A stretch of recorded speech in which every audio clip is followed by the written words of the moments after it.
Sandy Says Read, and welcome to the channel. Tonight, you guys, we have a special guest.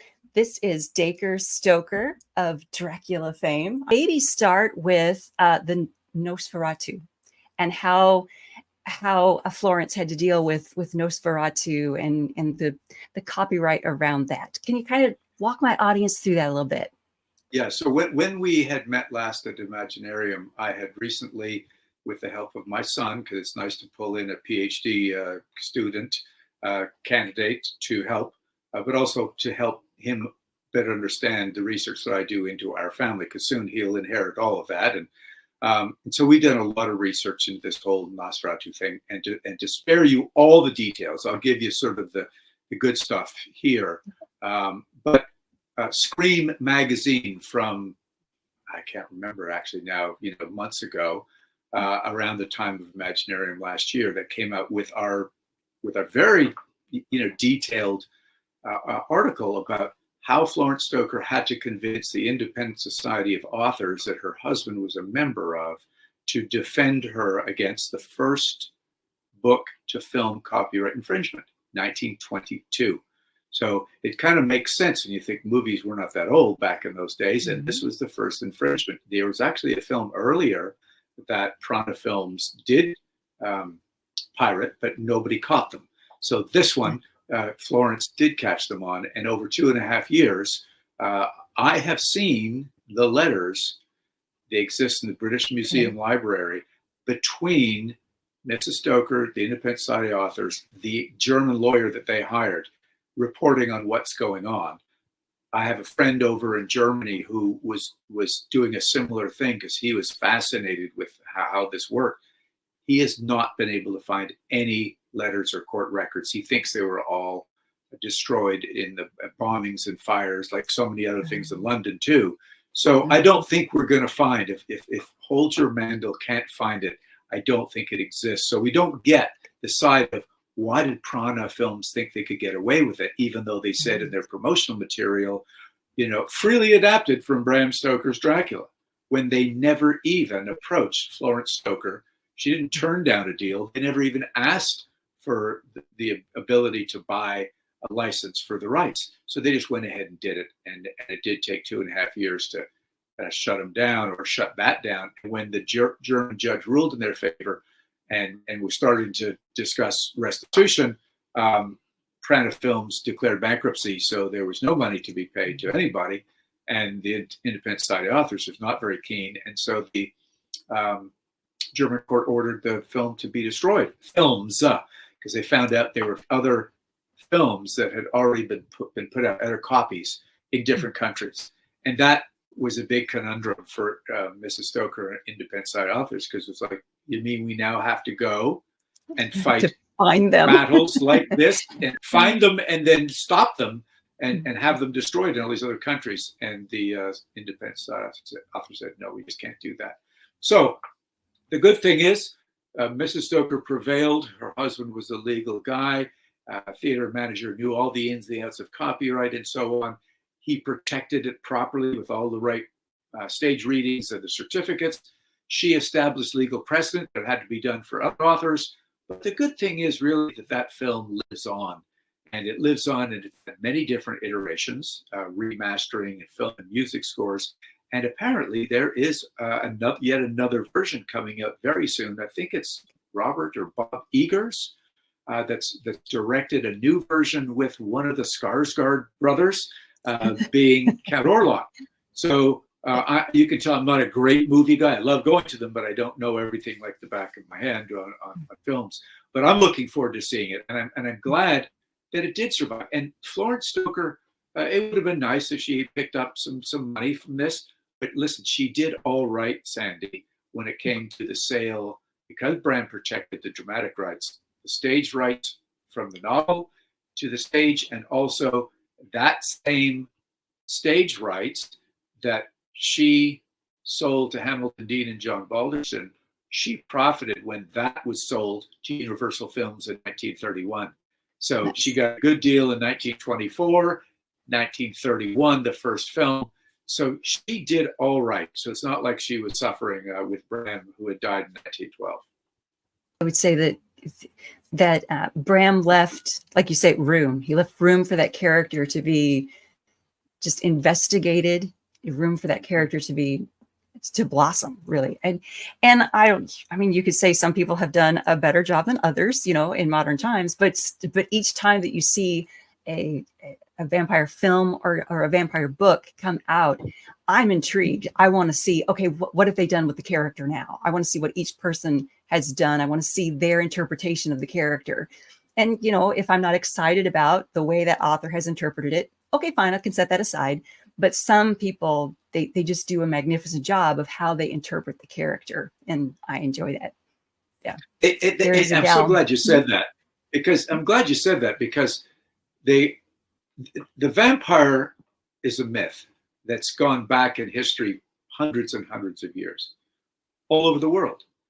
And so one of the things that J.D. Barker and I, you know, always harped on when we were writing our prequel was all myths begin with some degree of truth.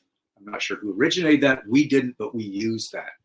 And it was the guiding principle for us to write Dracul. Where did Bram get the idea from?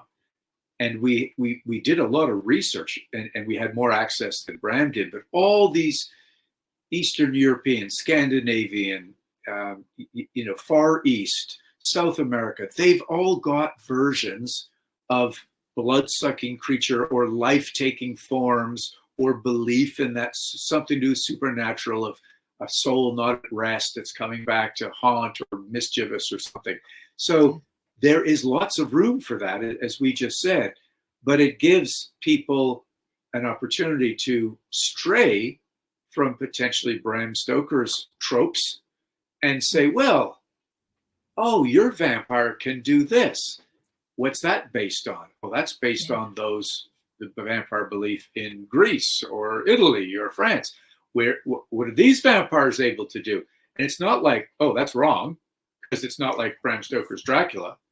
There's very little wrong. I mean, even Stephanie Meyer created the sparkly vampires when in the daytime.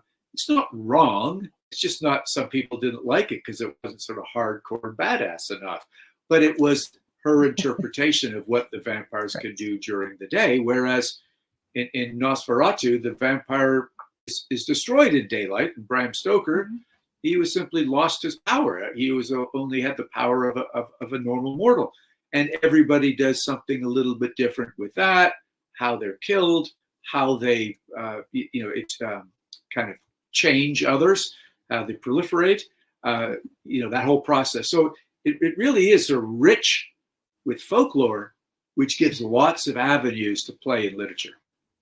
But I want to ask about that documentary and how it, obviously, because it's film, it's going to differ from the documentaries that are in print, or the autobiographies, the biographies that are in print. But how is that going to differ from the the journal that you have had published for him, the Stoker on Stoker that you have had published? What differences can you tell us that are coming up in that documentary? Sure. So the documentary really is probably about 5-6 years in the works. And it didn't start only with me. I've got my own ideas for a documentary, and some of those pieces are going into this one, because a good friend of mine, Jason Figgis, an Irishman, filmmaker, award-winning filmmaker, also wanted to do some kind of a Bram Stoker documentary. And he had some pretty strong ideas, because he knew things about his Trinity years and things he, as a clerk in petty sessions and inspector of petty sessions, clerks all over the country. So he wanted to put it together. So he said, look, Dacre, I'm going to do this. I'd love to have you aboard. What can you add? I said, well, I found the journal. I found this. So bits and pieces, Sandy, of things that I have found. They're not so much going to differ. It's just you can't use the whole thing.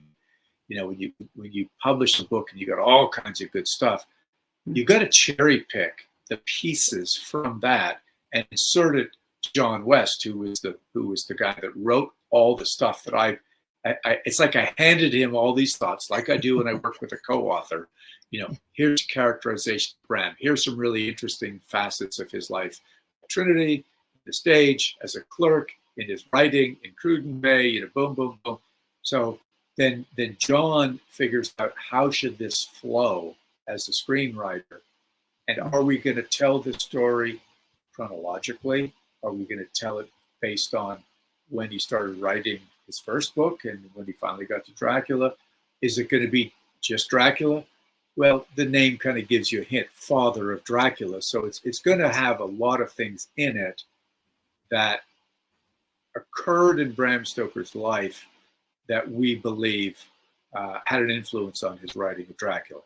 So that's going on, and we pitched this idea to a number of different studios.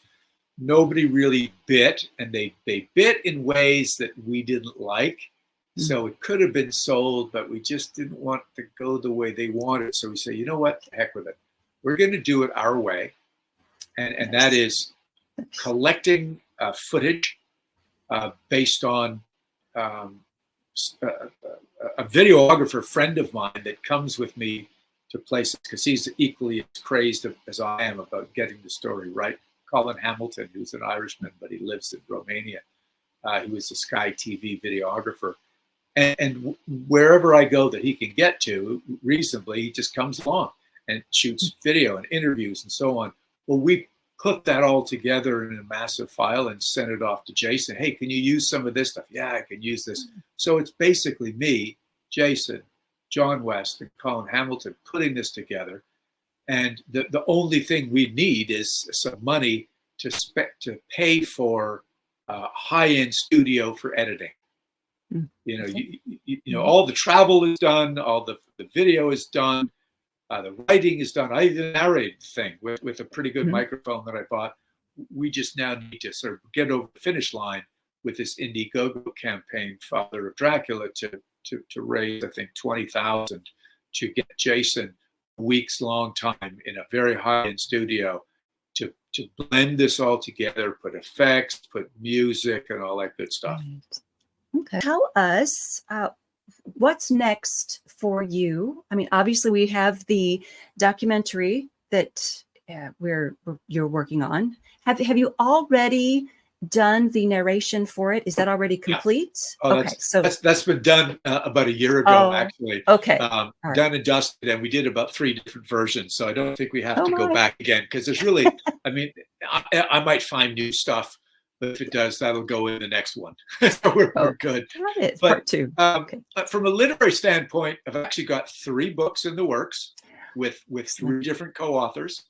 I've got one that is complete with the exception of the usual edits. When and if the publisher, it's sitting in the hands of Penguin Random House right now in England, but it is the story of Bram Stoker writing Dracula, the summer that he did it in Cruden Bay, Scotland. But it is much like Dracula, fictionalized, where really weird stuff happens and certain things happen, supernatural scale that don't want the book written. So that's with Dr. Leverett Butts from University of North Georgia, wonderful guy, good friend. That took us about 1.5 years to get done. I've got another one with a lady who I met on one of my tours, L.A. Selby from Florida. She has a really cool background in as a psychologist working with people who have PTSD, also an author.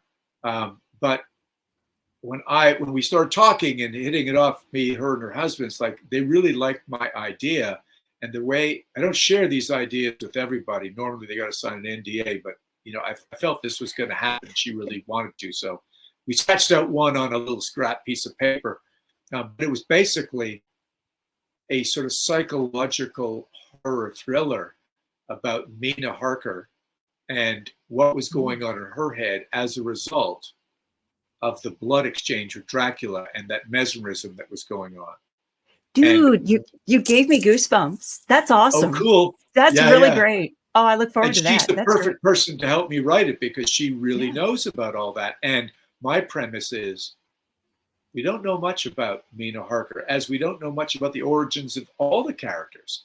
And Mina has appeared in League of Extraordinary Gentlemen and other stuff, but she was an orphan. We don't know really what happened. And I developed a very cool backstory that LA loves.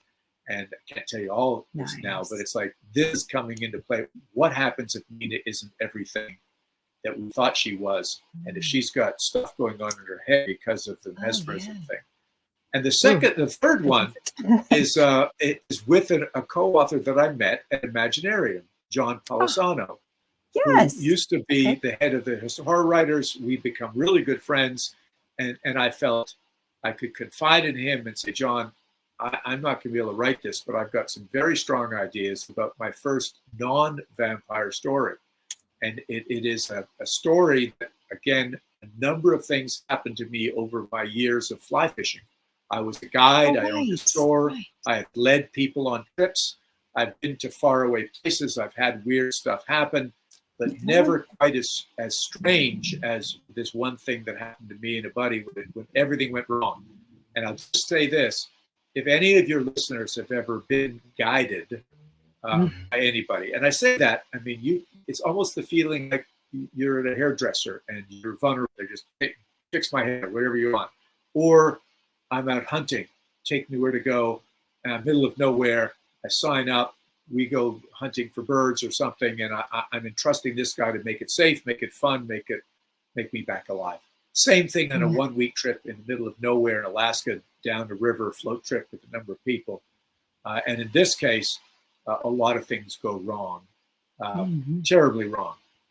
So that's three in the works, as well as something called the Stoker verse with Chris McCauley, who's a good friend of mine, very creative writing partner. We do, we've got comics together. We've got our second edition of Dracula the Return, Cult of the White Worm coming out in July, I believe. No, August, I think. For the people who did the Kickstarter, it's in June, but regular bookstores in August. We've got a card game. We've already got a board game coming out with miniatures, an RPG game. We've got a video game, a handheld video game. So Chris has taken me and my Stokerverse world into other areas, and then literary areas. So pretty soon I'll have film and all the other cool stuff together, and it's fun to, connect with good people that you can trust, and that you take this journey together to bring Bram Stoker's stories, his own life, back to life in a way that people have never recognized or just overlooked because they're too caught up in his creation as opposed to the creator. I want to thank you for being a guest here this evening. Thank you for sharing your time with us. Thank you for sharing Bram Stoker with us. It's like I get to hear about him through you, and that pleases my soul. So thank you. Thank you. Most welcome. Okay. All right. That's all. Thank you very much, everyone. I'm going to thank you all who have joined us in the chat this evening. It was wonderful to share this with you, and we will see you all next time.